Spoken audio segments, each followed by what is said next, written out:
Happy Halloween, everybody. I'm a big fan of Doctor Who. Surprising, I know. So I thought it would be cool to check out a scary Doctor Who story to get in the Halloween mood. And also because I have nothing better to do on Halloween than sit around and watch an hour and a half of Doctor Who.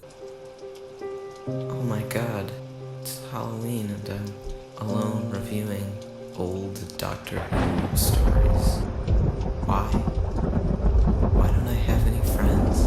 Why don't I ever do anything? The story I'm watching is titled Horror of Fang Rock. For those unfamiliar with the way Doctor Who used to work, stories, or serials, were broadcast in multiple episodes, usually 4, each with a runtime around 20 to 25 minutes. Horror of Fang Rock was broadcast from the 3rd to the 24th of September 1977. I picked this serial because the Doctor and Leela are stranded in a lighthouse that isn't working. We all know lighthouses are creepy, especially ones that don't work, in the early 20th century with creepy fog and mysterious deaths. That's why I chose this story. No other reason. Anyway, let's get to watching some Doctor Who. Wait, the mood's not quite right. There we go. Commence with the Doctor Who viewing.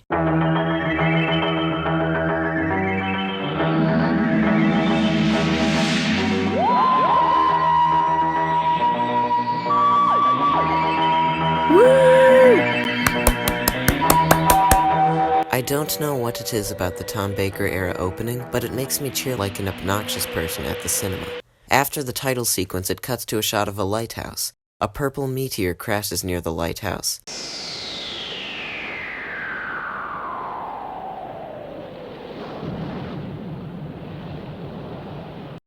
Look at those amazing special effects.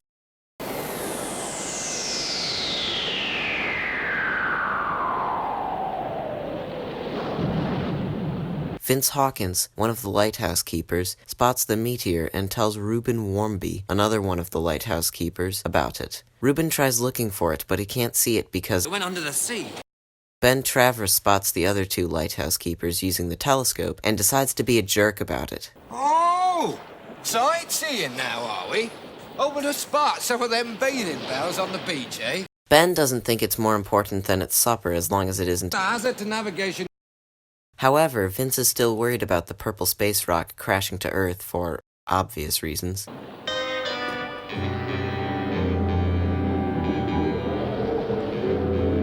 Then we get a view of the lighthouse from the meteor Vince was correctly worried about.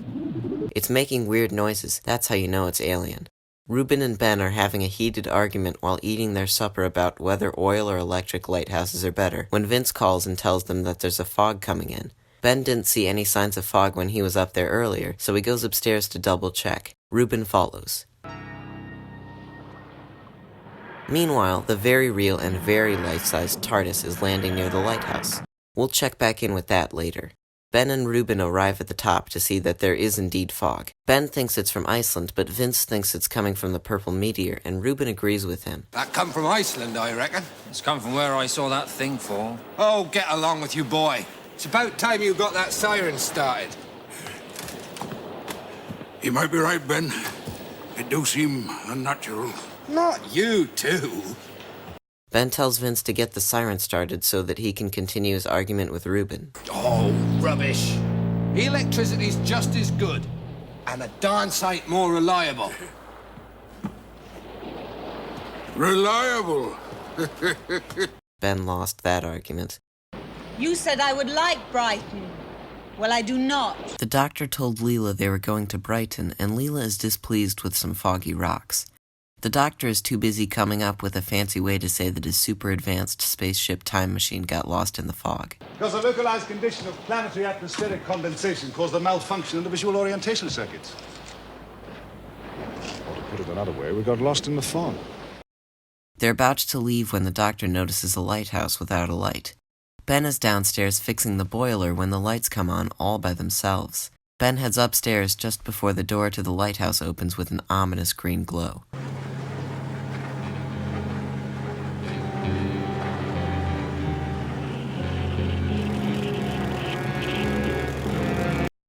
The Doctor and Leela are heading towards the lighthouse to ask for directions when the light turns back on.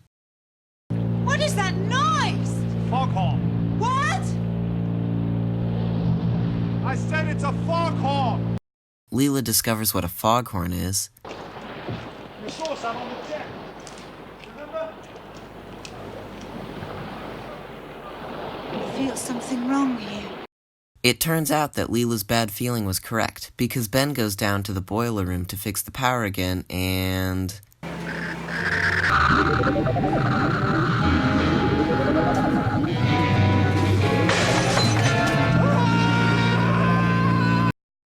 Ruben is telling Vince about how ominous the fog is when Vince decides to check in on Ben. The doctor and Leela enter the lighthouse and examine the generator before heading upstairs. The generator's working. I wonder what's happening to the power. I'm not a technician, It could be shorting out, I suppose. and I suppose you are going to mend it? What? Without asking permission? I wouldn't dream of it. Let's talk to the crew first. This way. Technician. For those wondering why Leela doesn't know what a foghorn is and mispronounces technician, it's because she's a warrior of the Sevateem tribe of regressed humans. Anyway, the doctor and Leela run into Vince on the way upstairs. Vince brings them into the crew room and tells them about how the electricity is on the fritz, how Ruben hates electricity, and how Ben is the engineer. The doctor asks where Ben is, and Vince tells him that Ben was in the boiler room. The doctor tells Vince that he didn't see Ben in the boiler room. Vince tells the doctor that he probably missed Ben in the fog, and the doctor decides to go out and look for him. Yes, I'll go, Mr. Hawkins. I'm something of an engineer myself. I might be able to help. You look after the young lady. Right you are, sir.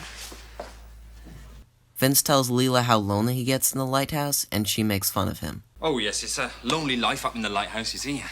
I go out sometimes and talk to the seals, you know, just to get a change from Reuben and Ben. Seals are animals? Oh, yes. That is stupid. You should walk often with the old ones of your tribe. That is the only way to learn.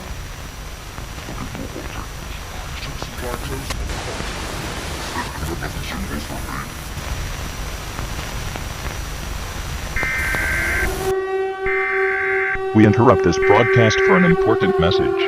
The following message is transmitted by the request of the United States government. This is not a test.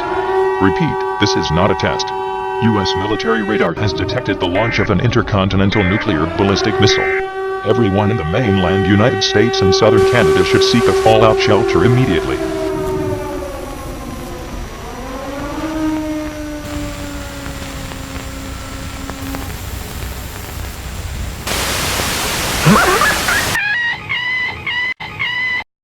I'm just joking. Io solo estoy bromeando. Este es Max Headroom. Sto solo scherzando. Questo è Max Headroom. This is Max Headroom. On November 22nd, 1987, at 9 p.m., the Chicago station WGN-TV's Yes Channel 9 signal was hijacked. The pirate broadcast had no audio and featured a man wearing a rubber Max Headroom mask. Yes, me, Max Headroom. Yes, me, Max Headroom. Yes, me, Max Headroom. Yes, me, Max Headroom. The broadcast lasted 25 seconds before the engineers at WGN switched the frequency of their studio link. Bunch of nerds.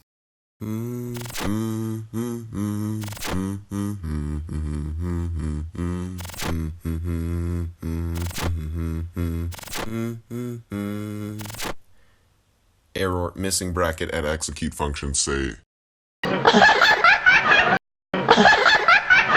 I'm hilarious. During a broadcast of the Doctor Who episode Horror of Fang Rock roughly 2 hours later on the PBS channel WTTW, the signal was hijacked by the same person. This pirate broadcast lasted 90 seconds and had audio. The signal hijackings made national news and the perpetrators remain unknown to this day.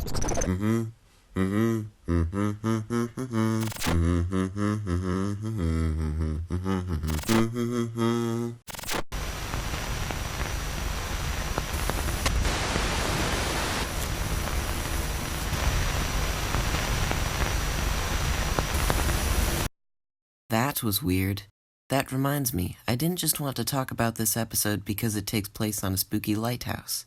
As you heard from Max Headroom, during a broadcast of Horror of Fang Rock on the PBS channel WTTW, the signal was hijacked for roughly 90 seconds. The pirate broadcast starts with the man in the Max Headroom mask calling an unknown person a says the guy in a rubber Max Headroom mask in front of a sheet of corrugated metal made to look like the Max Headroom background. What I want to know is, why are the only funny lines on this show the ones behind me? He says he's better than the WGN sports pundit Chuck Swirsky, who he calls a frickin' liberal, before laughing.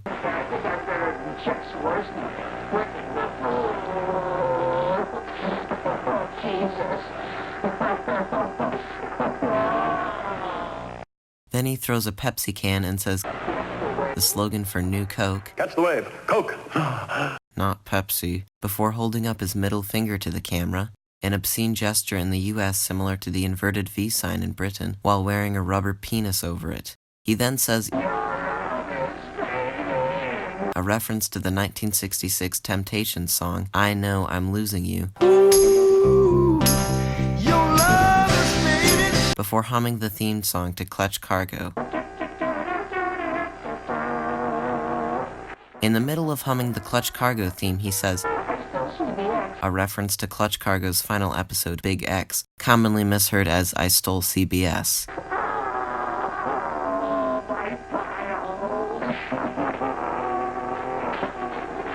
Then he moans about his piles, meaning hemorrhoid pain, although the muffled audio makes it sound like he's talking about his files. Then he says that he...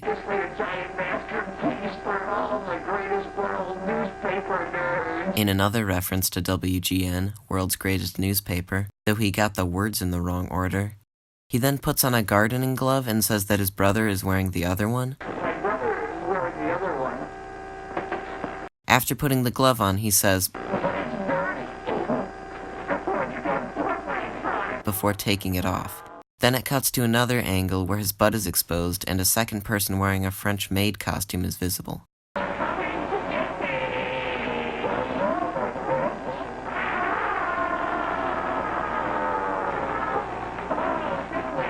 The first person holds the mask in his hand and moans that they're coming to get him before the person in the French maid costume spanks him with a fly swatter. The pirate broadcast ends and Doctor Who comes back on. When we last left off, Leela was talking with Vince while the Doctor was outside looking for Ben. Vince offers Leela a drink, and Leela says that she could really use some dry clothes, resulting in one of my favorite exchanges in the entire story. I'll get you a hot drink, miss. Oh, I could do with some dry clothes more than a hot drink. Oh, I'm afraid we don't have nothing suitable for a lady. I'm no lady, Vince. The clothes you are wearing will be most suitable. Oh, these are men's clothes, miss. Working clothes. I'll find you something, miss. I'll go and find something.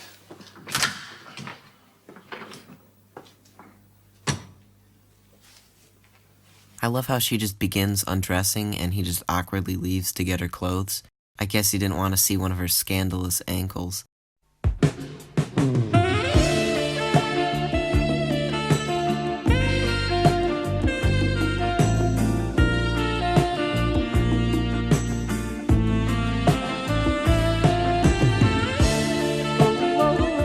I'm sorry about that joke. Please don't take that clip out of context. The Doctor looks for Ben outside, or I guess shouts Ben's name in the doorway. Ben? Ben? Oh, Ben. But he doesn't find him. He does eventually find him, but... I wonder where he's got to. He's over there, dead. He's been dead some little time. Right around here is when people who were watching this episode during the Max Headroom incident tuned back in, so the first thing they heard from the Doctor after that creepy as hell signal intrusion was, As far as I can tell, a massive electric shock. He died instantly.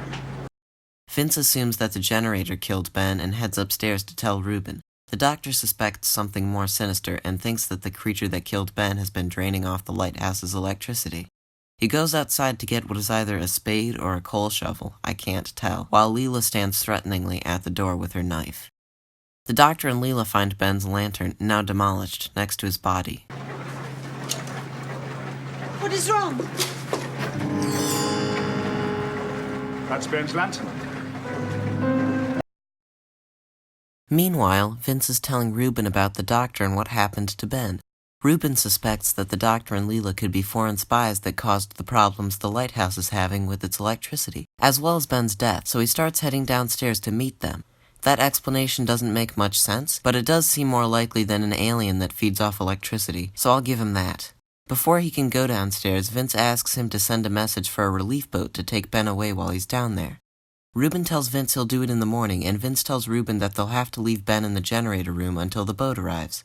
Vince thinks that this is disrespectful, but Ruben does everything he can to comfort him. He won't rest easy, you know, boy.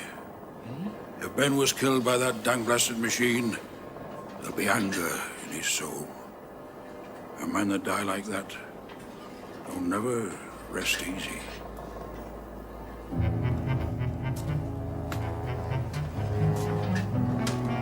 Ruben goes down to the crew room to tell Leela and the doctor not to get up to any more funny business. He also gets passive-aggressive with Leela about a burial shroud. What is it for? Shroud. What is that? Well, in England, we have proper customs. It ain't fitting for a body just to be left. The doctor offers to help, but Ruben doesn't want any help from him, so he goes to tend to Ben on his own. Ruben, we're only trying to help. Vince and me will manage. Thank you, mister. I'll just go and tend to Ben. Stubborn old mule. The doctor isn't too happy about that. Well, if it is out on the rocks, we must take weapons and hunt it. I don't fancy playing tag in the fog with something that can do that.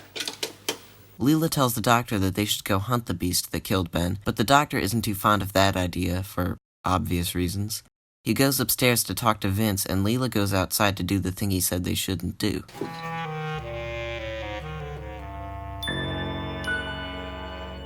Vince tells the doctor about the glowing meteor, and the doctor is obviously very interested. That seems like information you should disclose from the beginning. Whatever. Meanwhile, Leela is outside hunting for the alien, even though the doctor explicitly stated it was a bad idea.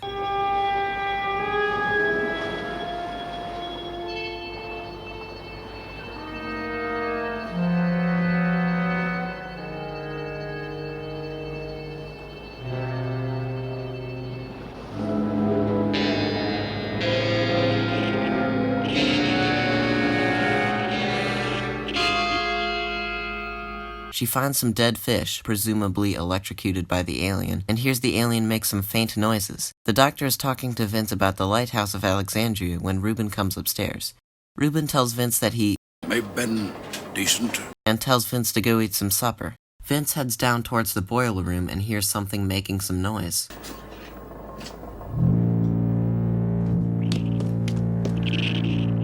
Is someone down there? Ben? Meanwhile, Leela is heading back to the lighthouse. That was probably a good idea because she's being watched.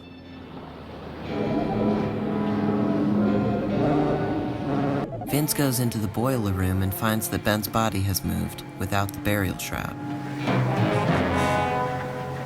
After Vince calls Ruben to tell him, Leela enters the lighthouse and asks what's going on.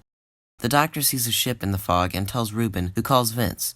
Vince comes upstairs, but the lack of electricity means that they can't save the ship in time.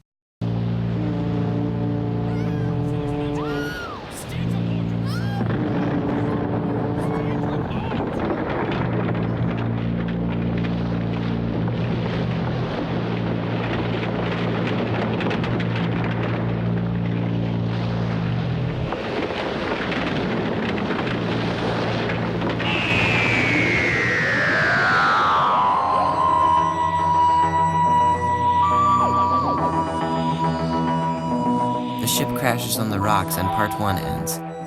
If we were watching this on television, we would have to wait a whole week to see part 2. However, thanks to the magic of digital versatile discs, we can just watch part 2 immediately afterward.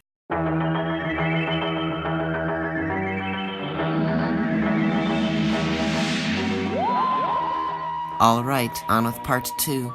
The boat crashes on the rocks, but Leela doesn't seem very upset about it. Too late! She's stuck! They will all die then. Vince, Ruben, and the doctor head off to help the people on the ship, but the doctor tells Leela to stay behind and keep the siren going. Hey, Vince, keep that siren. That's probably for the best. She doesn't seem that invested in whether or not the people on the boat live. The doctor notices the strange crackling of electricity while he's picking up the rope.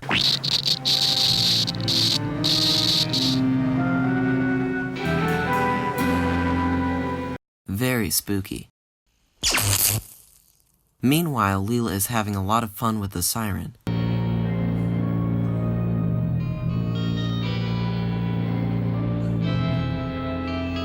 I don't think I've ever seen someone as happy as Leela is when she's using the siren. The electricity in the lighthouse comes back on, and Reuben decides to complain about electricity some more. Danged electricity. Wouldn't happen with oil. Leela takes a break from keeping the siren going to walk out on the deck.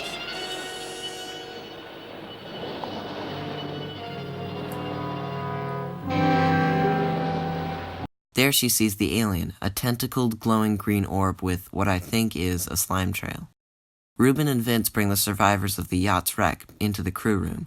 There's Lord Henry Palmerdale, who likes brandy. Get me a brandy. Colonel James Skinsale, who doesn't like Lord Palmerdale. I'm soaked to the skin. Oh, but seawater's healthy, Henry. I need a drink. Catch me death like this. Get me a brandy, young fella. You don't need no brandy, sir. Hot soup's a ticket for you. And Adelaide Lesage, who I can't find anything remarkable to say about yet. Well, get to the blanket, boy. Oh, no, I'm all right, really. Reuben heads up to the top of the lighthouse, where Leela is telling the doctor about the creature she saw. What do you reckon be going on, mister? Well, when I find out, I'll let you know. I wouldn't try to find out. Tain't wise. What do you mean? Reckon I know what you've seen. They always said the beast of Fang Rock would be back. The beast of Fang Rock. Aye.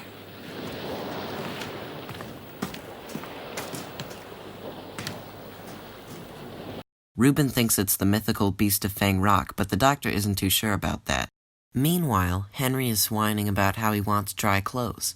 Look, I need some dry clothes, and I need them now. What does that remind me of?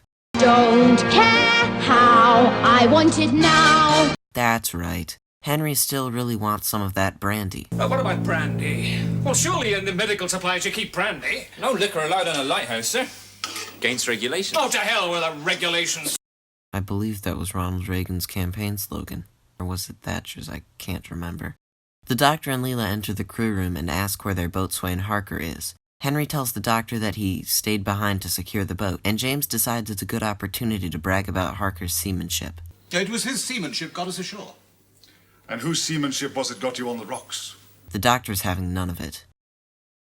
Henry has to speak to the lighthouse's manager, so he asks the doctor if he's in charge. Are you in charge here? No, but I'm full of ideas. As opposed to Henry Palmerdale, who's full of bullshit. Vince heads down to the boiler room, and the doctor tells Leela to go with him, much to Adelaide's disapproval. So, you're a doctor? Yes. And you send women to stoke boilers? Apparently the boiler room is a 5-year-old boy's treehouse. No girls allowed in my treehouse, just dead bodies and alien life forms. The doctor tells everybody about what happened to Ben, and James takes it as an opportunity to tell a story about the first time he saw a dead body in the war. Oh, yes, disturbing thing for a young fella first sight of death. I remember in Oh, India... not one of your army stories, Jimmy. They're even more boring than your House of Commons anecdotes. Just a moment. We haven't been introduced. Fortunately, Henry stops him. The doctor thinks that it's a good time to get introduced to everybody. They were heading to Southampton because Henry has a train waiting for him and has to reach London before the market opens. Naturally, the doctor does everything within his power to help him. It's imperative that I reach London before the market opens. Oh, is that the reason? Ah! You want to get to London? Yes, yes. You've no chance in this fog. Victor and Leela are in the boiler room when Leela hears something being dragged on the rocks. Vince thinks that Ben is coming back for them and goes upstairs to tell the doctor. Leela opens the door to find Harker dragging Ben's body, or what's left of it, back in. The doctor comes down and tells Harker to go up to the crew room before examining Ben's body. Do you think the beast ate him? What beast? The beast of Fang Rock. There's no such animal. Leela asks the doctor if he thinks the beast of Fang Rock mutilated Ben's body, but the doctor says there's no such thing. Bold words coming from someone who met the Loch Ness Monster. Twice. The doctor says that the body was mutilated by something that wanted to make a detailed study of human anatomy. So how do you explain the body? Post-mortem. What is that? Something wanted to make a detailed study of human anatomy. Very spooky. Vince comes down to see what happened. He thinks that Ben got outside by walking, but Leela thinks that's stupid. So it's true. He was walking. Oh, do not be stupid, Vince. I have told you before, the dead do not walk. Whether or not it's as stupid as talking to seals because you're lonely is anyone's guess. That is stupid. Meanwhile, Henry is still bent on getting to London before the market opens, but everyone thinks it's a bad idea. Even Harker refuses to help Henry. You can stay here and do as you wish, but my mind is quite set. So is mine. I'm not taking a boat out on this. What's that? Not after what I've seen tonight, and that's flat. Damn your insolence. You're an employee. You'll do as you're told. Will I? Hang him from the yard arm, Henry. It's mutiny. I mean, he did just drag a heavily mutilated corpse into the lighthouse. It's probably not the best idea to let him drive a boat after something like that, especially in the fog. Meanwhile, Vince is still wondering how Ben's body got in the sea. The doctor tells him that the electricity must have only stunned Ben before he fell into the sea and drowned. Vince isn't convinced by this explanation because he's sure Ben wasn't breathing. The doctor shrugs this off with, "Electricity has strange effects," and tells Vince to get on with his work. Electricity may have strange effects on the body, but outside of adaptations of Mary Shelley's works and misunderstandings of galvanism, it doesn't cause a dead body to get up and walk around. Obviously, his doctorate isn't in electrophysiology.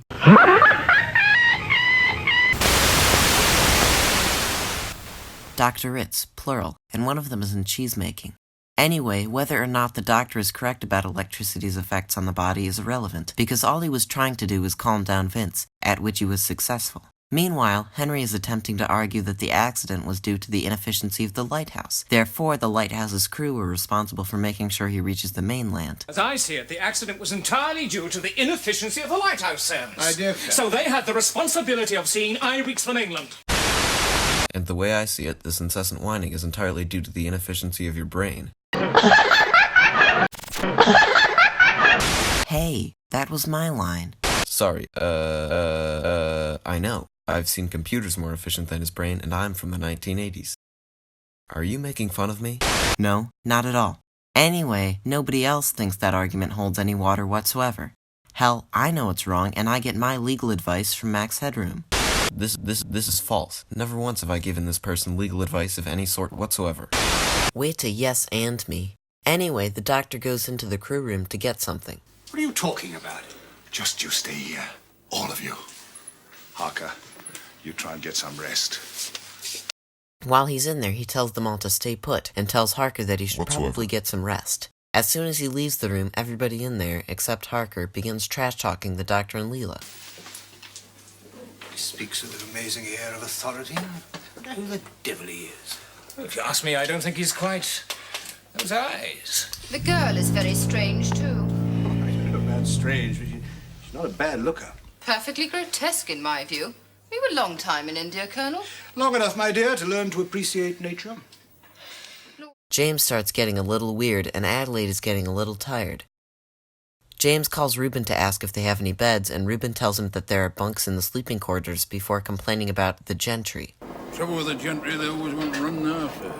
Vince tells Reuben that he sees a light down in the fog, and Reuben tells him it's the doctor and Leela before talking about the beast of Fang Rock some more. Last time that beast was seen on Fang Rock, 80 years ago now. 2 men died that very same night. Meanwhile, the doctor and Leela are searching for the alien with an electric field detector. Sorry, the music startled me. The doctor and Leela begin heading back to the lighthouse just before the water begins glowing green. James returns from bringing Adelaide to the sleeping quarters, and Henry begins bickering with him. It soon emerges that Henry bought government secrets from James and was trying to reach the stock exchange in London so that he could make bank off of them. Once he realizes he won't be able to make the stock exchange in time, he threatens to expose James, but James threatens to sue him if he does so. I'm an officer and a gentleman, Henry. You're a nobody, a jumped-up little money grubber for all your title. Besmirch my good name, and I'll sue you for every penny you've got. Meanwhile, the doctor is working out the mystery of Ben's death and subsequent mutilation. He believes the light that fell from the sky was an alien spaceship. The aliens were attracted to the lighthouse because of its electricity, and they are currently examining their enemies and isolating them by creating the fog. The doctor has a hunch that an attack is imminent, and Leela thinks it would be a good idea to start hunting the alien. If what you say is true, we must arm ourselves and post guards. It wasn't a good idea last time, and it's not a good idea this time, Leela. Henry wakes Harker up and asks him to send a coded message to his brokers in London using the Morse telegraphic apparatus. Harker doesn't want to do it. Henry starts arguing with him, and they wake up James. The doctor gets into the crew room just before they kill each other and tells everybody the good news. This lighthouse is under attack, and by morning we might all be dead. Meanwhile, the alien creature is creeping closer to the lighthouse. That can't be good. Vince is too scared to stoke the boiler, so Reuben tells him to stay upstairs while he goes down to do it. On his way down to the boiler room, he stops by the crew room, where Henry is throwing a fit because the doctor said no one should leave the lighthouse. Reuben tells Henry about the beast before going down to the boiler room, but Henry thinks he's a crackpot. Luckily, Leela is there to calmly explain to Henry why he should trust the doctor. Silence! You will do as the doctor instructs, or I will cut out your heart. Leela senses that it's getting cold before the lights go out again. All is silent except for Reuben's screams coming up from the boiler room. What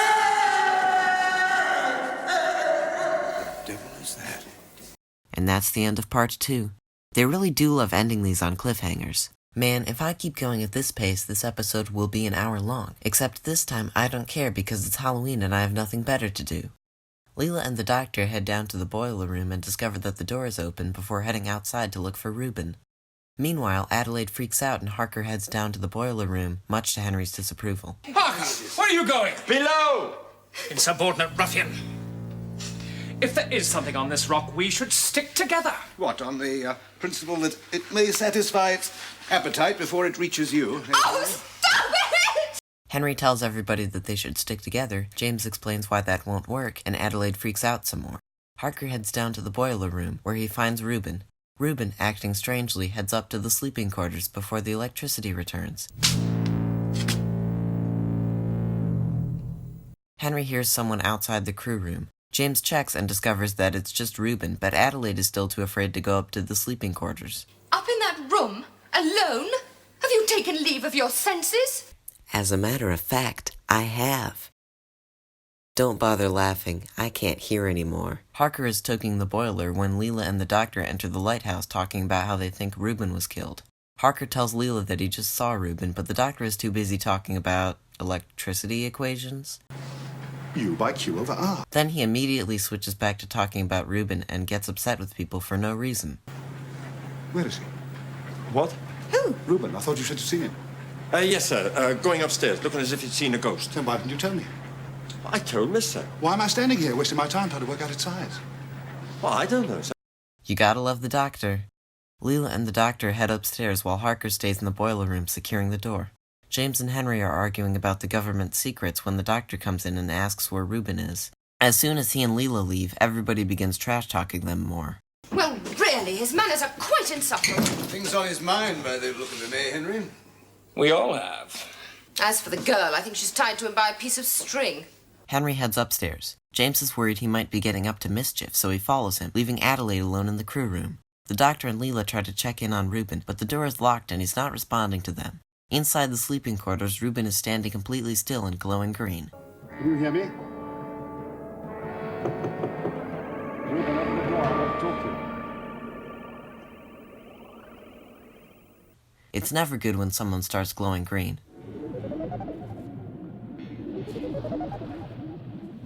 You should probably ignore that. Shock can close the mind, you know. Be like that for hours.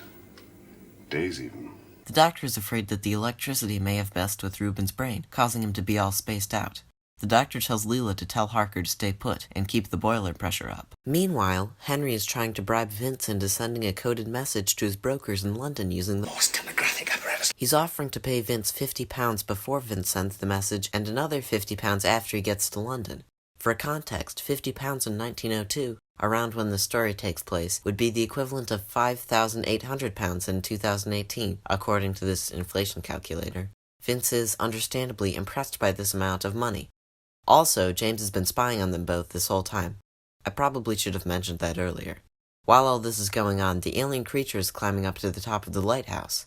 That probably won't end poorly. Vince takes Henry up on his deal, the doctor comes up to talk to Vince, and Henry goes out onto the lamp gallery to hide from the doctor.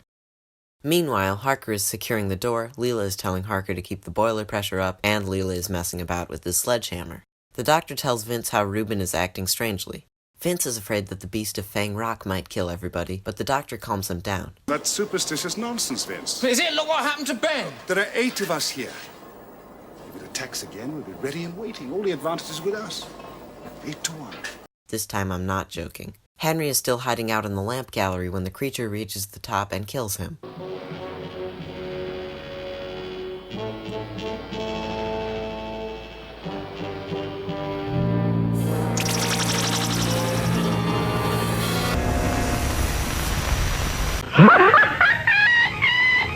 That was beautiful, magnificent, wonderful. Can we get a replay on that death scene?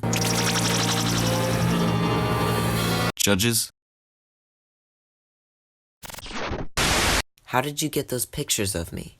Anyway, James has been trash-talking Henry, and Adelaide isn't too happy about it. Lord Palmerdale has always been the kindest and most considerate of employers. Really? That's not how I remember it. Perhaps I'm just mistaken. Can we check the footage? Damn your insolence. You're an employee. You'll do as you're told. Nope. Nope. I was correct.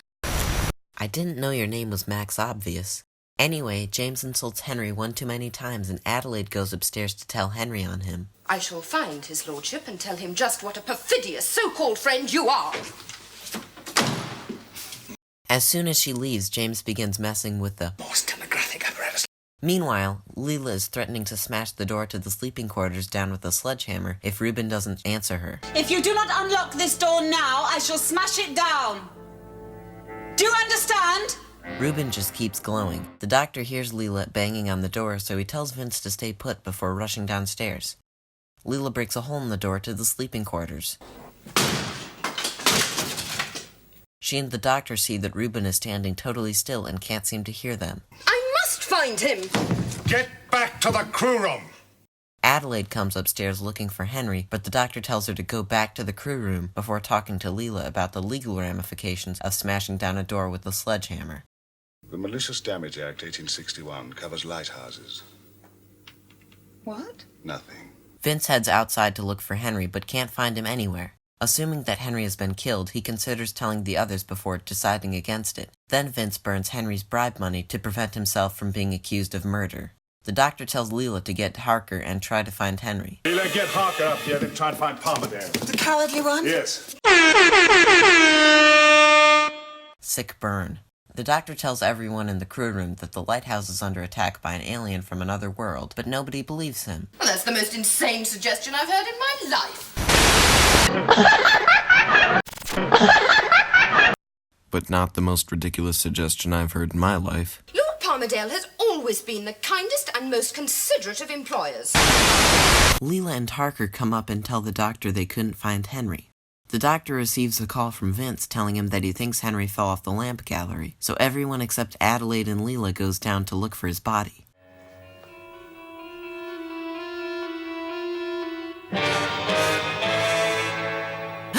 Jeez, Reuben, don't scare me like that. Adelaide starts freaking out about how her astrologer told her bad things would happen before Leela delivers my favorite line in the episode.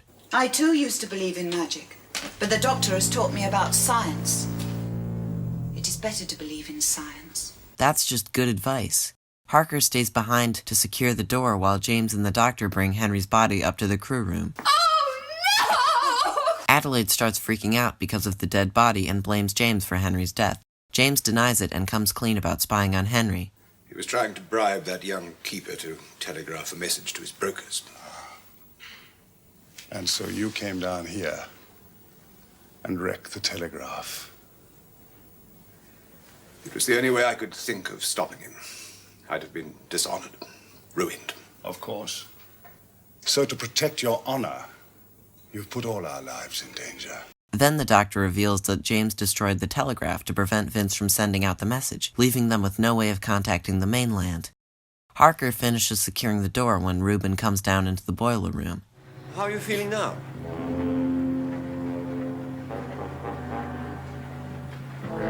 Geez, that smile is terrifying.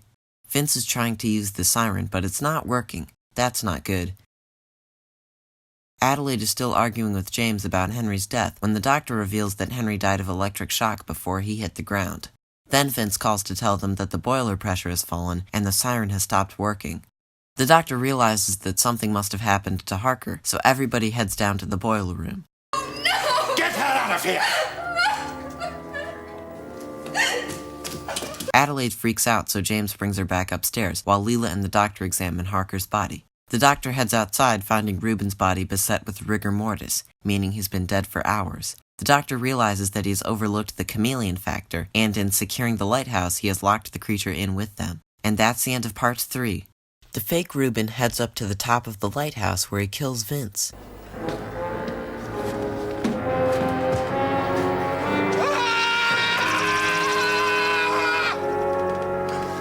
No, not Vince. Meanwhile, Leela is discussing the creature with the doctor. The doctor says it's very powerful, but needed to study humans first, hence why Ben's body appeared to have been dissected, before bragging about how easy organic restructuring is for Time Lords. Organic restructuring is elementary physiology for Time Lords. Leela misunderstands and thinks that the creature is a Time Lord. The doctor corrects her and she says, Then we have nothing to worry about. We don't? The doctor is baffled by her blind faith in him. Leela suggests trying to make the creature think they were fooled by its shapeshifting in order to kill it, but the doctor shoots down that idea. It's some kind of power relay. Does it belong to the alien? We'll see. Then the doctor finds an alien power relay being used with a distress beacon. He goes to look for the signal modulator and tells Leela to gather everybody else and bring them to the lamp room. Adelaide gets mad at James for pacing before fussing about how bad things are. Leela enters the crew room and tells them that Harker is dead and the creature has gotten into the lighthouse, which causes Adelaide to faint. The creature has got into the lighthouse. Now we must fight for our lives. The doctor is searching the bunk room for the signal modulator when Fake Ruben begins opening the door. He quickly hides behind the curtains before Fake Ruben enters the room. Fake Ruben checks behind the curtains to find no one there before it's revealed that the doctor climbs out the window and is hanging on the side of the lighthouse. Leela, James, and Adelaide start heading for the lamp room when Fake Ruben enters the crew room. The doctor climbs back into the lighthouse, revealing that he has found the backup transmitter. At least I think it's the backup transmitter. Fake Ruben kills Adelaide. Leela tells James to run off before throwing her knife at Fake Ruben. The knife passes through him and she runs off after James. They run into the doctor, who tells them to go up to the service room, break open the maroon flares, and spread the powder down the stairs. Fake Ruben sheds its Ruben disguise to reveal the glowing green orb Leela saw earlier. James examines Vince's body before helping Leela break open the maroon flares. Now I remember Ruben the Rutan. You know our form? Ow, my ears. Jeez.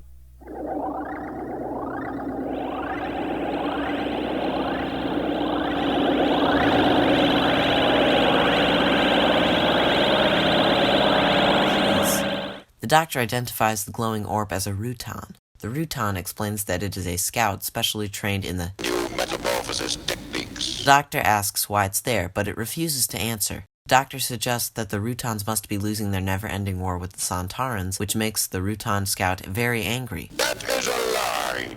It explains to the doctor that the Rutan army is making a series of strategic withdrawals, and the doctor insults its face. Rutan, that's the empty rhetoric of a defeated dictator, and I don't like your face either. The Rutan scout threatens him and explains that the Rutans are planning on using Earth as the launch point for their counterattack against the Santarans. The doctor points out that if the Rutans did that, the Santarans would bombard the planet with photonic missiles, but the Rutan scout doesn't give a flying fulgurite about whether or not any humans die in the process. And what about his people?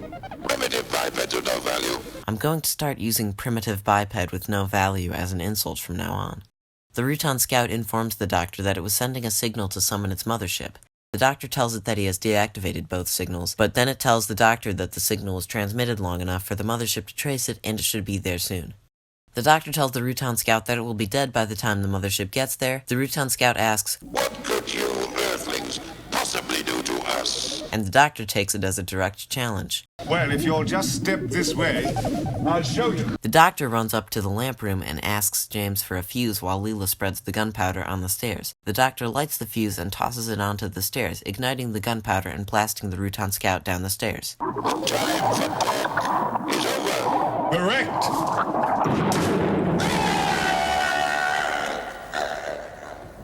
Sick burn. It's the most horrible thing I've ever seen. The devil is... But not the most horrible thing I've ever seen. Look, I need some dry clothes, and I need them now. Oh, hey, it's Max Headroom. I've been meaning to ask you, what made you decide to stop telling good jokes 3/4 of the way through the video? The same thing that made you decide to stop making a good video halfway through writing the script. You primitive biped with no value. Ouch. Anyway, the doctor explains that Ruta 3 is an icy planet, so the Rutans find heat painful. The doctor grabs the flare launcher and they empty their pockets into the flare device. I like how the doctor has so many pockets that Leela has to help him empty them. The doctor explains that the Rutans are at war with the Santarans and that the Rutan mothership is on the way. There's a whole battle fleet out there. By the time the Rutans and the Santarans... Santarans? Yes. By the time they've finished with it, this planet will be like a cinder hanging in space. Did you say that there's a whole battle fleet coming here? The doctor explaining the situation to James reminds me of someone trying to explain the plot of a Marvel movie to someone who knows nothing about them. So the Avengers have to stop Thanos. Thanos? Yeah, he's big and purple and he wants the Infinity Stones so he can... The Infinity Stones? Yeah, the Infinity Stones. He wants them so that he can eradicate half of the life in the universe. So the Avengers have to team up with the Guardians of the Galaxy to defeat... The Guardians of the Galaxy? You know what? Let's just watch some Star Wars. Star Wars? Silence, you primitive biped of no value.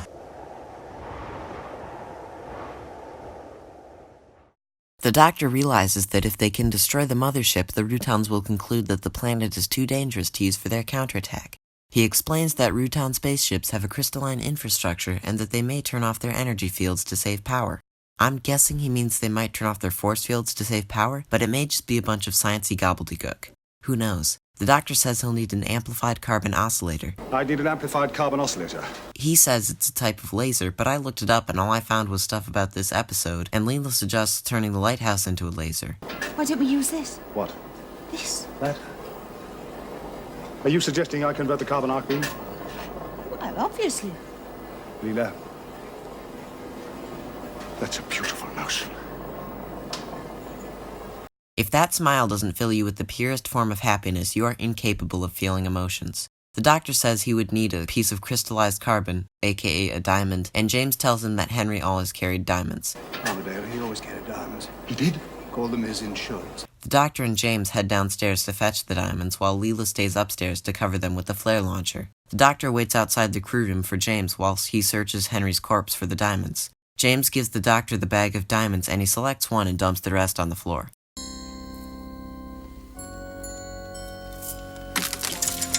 The doctor runs upstairs, but James stays to pick up the rest of the diamonds.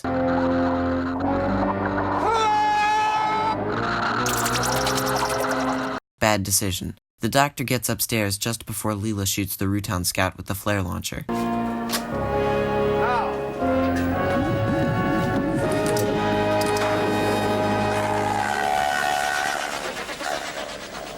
The doctor turns off the light and begins installing the diamond while Leela goes down the stairs to celebrate the Rutan scout's death. Enjoy your death as I enjoyed killing you. Jeez, Leela's hardcore. Leela heads back up to the lamp room and the doctor gets on her case for celebrating its death. It is fitting to celebrate the death of an enemy. Not in my opinion. The Rutan mothership flies by and gets closer to the lighthouse. Doctor points the light in the direction of the mothership, tells Leela not to look at it, and turns the light on.